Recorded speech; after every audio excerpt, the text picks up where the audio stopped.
ನಮಸ್ಕಾರ ರೀ ಎಲ್ರಿಗೂ.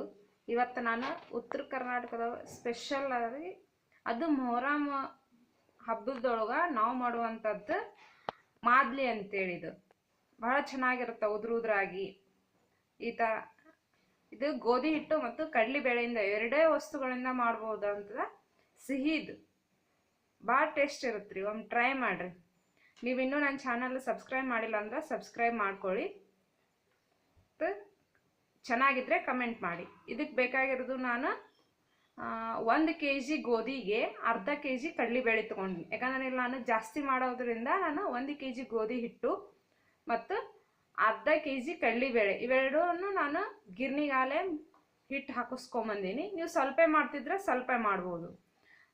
ಈ ಥರ ಎರಡನ್ನೂ ಮಿಕ್ಸ್ ಮಾಡಿ ಇವೆರಡೇ ವಸ್ತುವನ್ನು ಮಿಕ್ಸ್ ಮಾಡಿ ಚೆನ್ನಾಗಿ ನಾದ್ಕೋಬೇಕು. ಗಟ್ಟಿಯಾಗಿ ನಾದ್ಕೊಂಡು ಈ ಥರ ದಪ್ಪದಪ್ಪಾಗಿ ಚಪಾತಿ ಥರ ಮಾಡ್ಬೇಕ್ರಿ. ನೋಡಿ,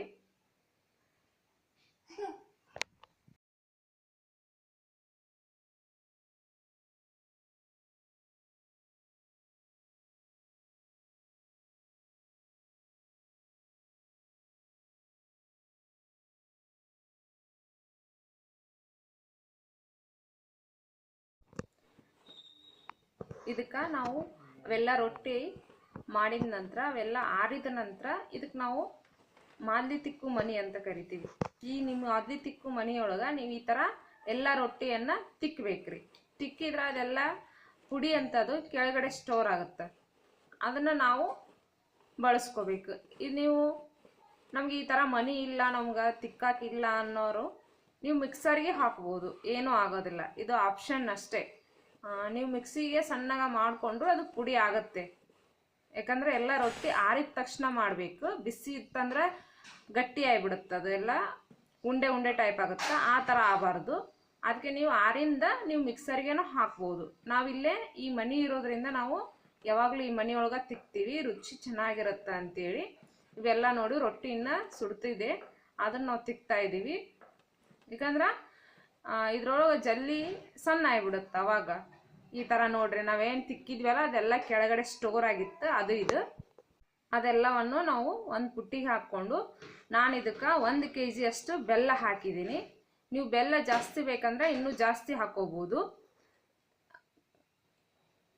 ನಾನು ಜಾಸ್ತಿ ಕ್ವಾಂಟಿಟಿ ಮಾಡೋದ್ರಿಂದ ನಾನು ಇಲ್ಲೇ ಜಾಸ್ತಿ ಬೆಲ್ಲವನ್ನು ತೊಗೊಂಡಿನಿ. ನೀವು 2 ಕಪ್ಪು ಅಥವಾ ಗೋಧಿ ಹಿಟ್ಟು ನೀವು ಎಷ್ಟು ತೊಗೊಂಡಿರ್ತೀರೋ ಅದಕ್ಕಿಂತ ಸ್ವಲ್ಪ ಜಾಸ್ತಿ ಬೆಲ್ಲವನ್ನು ತಗೊಳ್ರಿ, ಚೆನ್ನಾಗಿರುತ್ತೆ. ಈಗ ಬೆಲ್ಲವನ್ನು ಇದ್ರ ಜೊತೆ ಚೆನ್ನಾಗಿ ಮಿಕ್ಸ್ ಮಾಡಬೇಕು. ನೋಡಿ, ಈ ಥರ ಚೆನ್ನಾಗಿ ಕೂಡಿಸ್ಬೇಕು. ನೀವೆಷ್ಟು ತಿಕ್ತಿರೋ ಅಷ್ಟು ರುಚಿ ಜಾಸ್ತಿ ಆಗುತ್ತೆ ಮತ್ತು ಬೆಲ್ಲ ಆ ಪುಡಿ ಜೊತೆ ಹೊಂದ್ಕೊಳ್ಳುತ್ತೆ. ಕಾಳು ಬೆಲ್ಲ ಇರಬಾರ್ದು. ಬೆಲ್ಲವನ್ನು ಸಣ್ಣದಾಗಿ ಜಜ್ಕೋಬೇಕು. ಮತ್ತು ಇದಕ್ಕೆ ಬೇಕಾಗಿರುವಂಥ ಸಾಮಗ್ರಿಗಳಂತಂದ್ರೆ, ನೀವು ಬಿಳಿ ಎಳ್ಳನ್ನು ಹುರ್ಕೊಂಡು 1 ಕಪ್ನಷ್ಟು ಬಿಳಿ ಎಳ್ಳು ಹುರ್ಕೊಂಡು ಪುಡಿ ಮಾಡಿಟ್ಕೊಂಡಿರ್ಬೇಕು. ಮತ್ತು ಇದಕ್ಕೆ ಪುಟಾಣಿ ಮತ್ತು 5 ಅಥವಾ 6 ಏಲಕ್ಕಿ ಪುಡಿ ಮತ್ತು ಕೊಬ್ಬರಿ ತುರಿ, ಮತ್ತು ನಿಮ್ಗೆ ಶೇಂಗಾ ಬೇಕಂದ್ರೆ ಹುರಿದು ಶೇಂಗಾವನ್ನು ಲಾಸ್ಟಿಗೆ ಹಾಕ್ಬೋದು. ಈ ಥರ ಚೆನ್ನಾಗಿ ಮಿಕ್ಸ್ ಮಾಡಬೇಕು.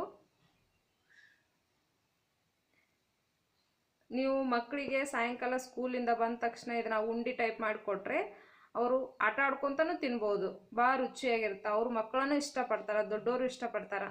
ನೀವು ಇದನ್ನು ಹಾಲಿನ ಜೊತೆ ಅಥವಾ ತುಪ್ಪದ ಜೊತೆ ನೀವು ಯಾವ ಜೊತೆನೂ ಟೇಸ್ಟ್ ಮಾಡ್ಕೋಬೋದು. ಯಾಕಂದರೆ ತುಪ್ಪದ ಜೊತೆ ಇನ್ನೂ ಚೆನ್ನಾಗಿರುತ್ತೆ.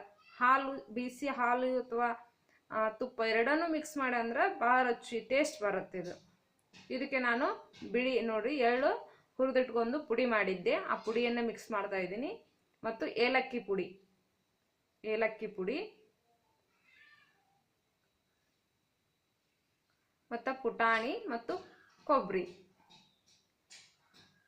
ನಾ ಇಲ್ಲಿ ಶೇಂಗಾವನ್ನು ಹಾಕ್ತಾ ಇಲ್ಲ, ಯಾಕಂದರೆ ಈಗ ಮಳೆಗಾಲ ಇರೋದ್ರಿಂದ ಶೇಂಗಾ ಮೆತ್ತಗಾಗಿಬಿಡ್ತಾವಂತ ನಾನು ಶೇಂಗಾವನ್ನು ಹಾಕ್ತಾ ಇಲ್ಲ. ನೀವು ಹಾಕ್ತಿದ್ರೆ ಹಾಕ್ಬೋದು, ಚೆನ್ನಾಗಿರುತ್ತೆ. ಅದು ಆಪ್ಷನಲ್. ನೋಡಿ, ಈಗ ಮತ್ತೆ ಒಮ್ಮೆ ಎಲ್ಲವನ್ನು ಚೆನ್ನಾಗಿ ಮಿಕ್ಸ್ ಮಾಡಬೇಕು. ಇಲ್ಲೇ ಮೇನ್ ಇರೋದೆ ಅಂತಂದರೆ ಇದೆಲ್ಲವನ್ನು ಮಿಕ್ಸ್ ಮಾಡೋದು. ಯಾಕಂದರೆ ಎಲ್ಲ ಚೆನ್ನಾಗಿ ಕೂಡಿದರೆ ಮಾತ್ರ ಈ ಟೈಪ್ ಉದುರಾಗಿ ಬರುತ್ತೆ. ನೀವು ಇದನ್ನ 8 ಅಥವಾ 10 ಅಥವಾ 15 ದಿನ ಇಟ್ಟರು ಏನೂ ಆಗೋದಿಲ್ಲ. ಇದು ಬಹಳ ರುಚಿಕರವಾಗಿರುತ್ತೆ. ಒಮ್ಮೆ ಮಾಡಿ ನೋಡಿ ನನಗೆ ಹೇಗಿದೆ ಅಂತ ಕಮೆಂಟ್ ಮಾಡಿ ಫ್ರೆಂಡ್ಸ್. ನೋಡಿ, ನಾ ಬೆಲ್ಲ ತಗೊಂಡಿದ್ದೆ, ಅದ್ರಾಗೂ ಇನ್ನೂ ಉಳಿದಿದೆ ಅದು. ನೋಡಿ, ಇದು ನಾವು ಮೊಹರಂ ಹಬ್ಬದೊಳಗ ದೇವರಿಗೆ ಎಡಿ ಅಂತೇಳಿ ಕೊಡ್ತೀವಲ್ಲ, ನಾವು ಆ ದಿನ ಮಾಡುವಂತ. ಎಷ್ಟು ದಿನ ಇಟ್ಟರು ಸ್ಟೋರ್ ಮಾಡುವ, ಏನೂ ಆಗಲ್ಲ. ಧನ್ಯವಾದಗಳು. Thank you friends.